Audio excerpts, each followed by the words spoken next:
23 তারিখে আমি যদি ভুল না করে থাকি উনি মারা গেছেন। 24 তারিখে জামাতে ইসলামী, খেলাফতে মজলিস, ইসলামী আন্দোলন আর ইমাম সমিতি এবং সমমনা দলগুলো হচ্ছে যে তারা হচ্ছে যে ব্যাপারটা আমরা শুনলাম যে তারা এটা এই বিষয়ে প্রতিবাদ করে এবং হচ্ছে তারা একটা বিক্ষোভ কর্মসূচি ঘোষণা করে 26 তারিখে। এটা আমরা 24 তারিখ রাতে ইন্টেলিজেন্সের মাধ্যমে শুনলাম।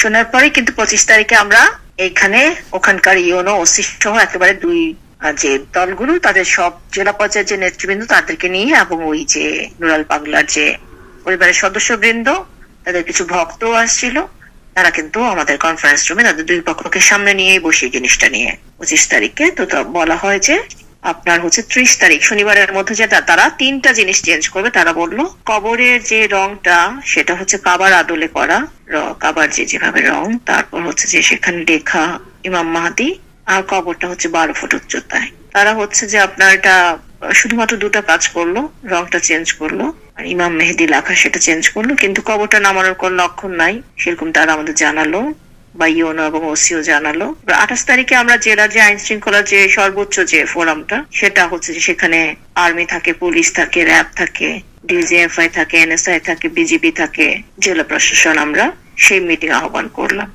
সেই মিটিং আমরা সার্বিক পরিস্থিতি সবাই মিলে পর্যালোচনা করে সেদিনই আবার আমরা সবাই উপস্থিত থাকতে আমরা হচ্ছে যে আপনার সেই যারা আন্দোলনকারী দলগুলো তাদেরকে আবার ডেকে তাদের সাথে কথা বললাম এবং তার কিছুক্ষণ পরে তাদের পরিবার নুরুল হক মোল্লার পরিবারের সদস্যবৃন্দের সাথে কথা বললাম। তখন তারা বললো যে ওই 2টা কাজ হলো, আসলে যেটা তাদের চাওয়া সেটা তো নিচে নামেনি, সুতরাং হচ্ছে তারা সময় দিল বৃহস্পতিবার পর্যন্ত। এটা হলে আমরা 28 তারিখে বসলাম, সময় দিল বৃহস্পতিবার, সেটা হচ্ছে 4 তারিখ। 28 তারিখের পরে ওইদিকে কোনো অ্যাডভান্সমেন্ট নাই। আপনার 29 তারিখ গেল, 30 তারিখ গেল, 31 তারিখ গেল, 1 তারিখ গেল, 2 তারিখে সে আমাকে স্মারকলিপি দিল তারা সংবাদ সম্মেলন করে। ইন দ্য মিন টাইম অনেকবার হচ্ছে যে তাদের সেই দরবার শরীফে আমাদের যে ইউনো গোয়ালন্দ এবং ওসি গোয়ালন্দ তারা কিন্তু গেছে, তাদেরকে বোঝানোর চেষ্টা করছে যে জিনিসটা যেটা করা দরকার তাদেরকে করতে হবে। তো তারা আসলে প্রচন্ড কালক্ষেপণ করছিল এবং তারা কিন্তু কাজটা করছিল না। 2 তারিখে যখন আমাকে স্মারকলিপি দিল আমরা বললাম যে আমরা কাজটা করছি, তাদেরকে নামানোর জন্য বলছি আমরা, তারা আমাদের আসলে কাজটা করছে না, তারা বিভিন্ন রকম এটা সেটা বিভিন্ন অজুহাত দেখাচ্ছে, এটা সেটা বিভিন্ন রকম। স্মারকলিপিটা দিল বুধবারে, নাকি যেন মঙ্গল বুধবারে একবার হবে। বুধবারে তার ওয়াইফ আসলো আমার এখানে, উনি আমাকে বিভিন্ন ভাবে কাকুতি মিনতি করে বললো যে আরো যেন কয়েকটা দিন দেওয়া হয়, ওনারা ভক্তদের সাথে এখনো আলাপ করা লাগবে বা এগুলো। আমি বললাম যে আপনি এখনই যান, এই আপনারা এটা বাস্তবায়ন করেন খবর নামানোটা।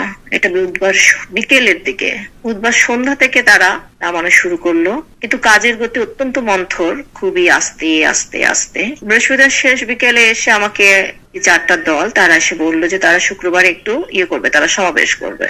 তো আমি বললাম যে এটা সমাবেশ করার জন্য আমি নিষেধ করলাম যে না আপনারা এটা করেন না, ওনারা তো একটু কাজ শুরু করেছে কিছুটা, যদিও শেষ করেনি। কিন্তু ওনারা বললো যে না স্যার কোনো সমস্যা নাই, কাজটা যে শুরু হয়েছে আমরা আমাদের সমর্থকদের জানাবো এবং আইন শৃঙ্খলা পরিস্থিতি হচ্ছে কোনো ধরনের সমস্যা হবে না, শুধুমাত্র আমাদের সমর্থকরা শান্তিপূর্ণভাবে সমাবেশ করবে এবং আমরা তাদের এই কাজের অগ্রগতি জানাবো। এইভাবে তারা আমাকে কমিটমেন্ট দিল। তারপর তো শুক্রবারে ঘটনা তো আপনারা অবগত। স্বাভাবিকভাবে আমার কাছে যেটা মনে হয়েছে যে ওই পরিবারটা, নুরুল হক মোল্লার পরিবারটা চরম তাদের অনমনীয় মনোভাব এবং তারা কালক্ষেপণ করে এই জিনিসটা সময় নেওয়ার কারণে এটা অত্যন্ত জটিল থেকে জটিলতর হয়েছে। তারা বুঝতেই পারে নাই যে ঘটনার যে কনসিকুয়েন্সেস এরকম, তারা বুঝতেই চায়নি। তাদেরকে বারবার আমরা স্মরণ করে দিয়েছি যে মানুষটা মারা গেছে, তার প্রতি সম্মান এবং শ্রদ্ধা রেখে যে যেন কোনোভাবে কোনো ধরনের খারাপ কিছু না হয় সেজন্য যেন তারা ব্যবস্থা গ্রহণ করে। আর যে নেতৃবৃন্দ যারা ছিল, তারা আসলে কর্মীদের উপর তাদের কোনো কন্ট্রোল নাই, সেটা আমরা দেখলাম, কিন্তু তারা কন্ট্রোল নাই, কিন্তু তারা সমাবেশের আয়োজন করলো। এই দুই পক্ষের ঘটনাটাকে আসলে আমার মনে করি যে ঘটনার জন্য তারা দায়ী আর কি। বাদশা একটা দরবার শরীফে একজন ইউনো একজন ওসি কিন্তু এতবার যাওয়া লাগে না, তাদেরকে আপনার পুরো মানসিক ভাবে চাপ দেওয়া হয়েছে যেন তারা কাজটা করে।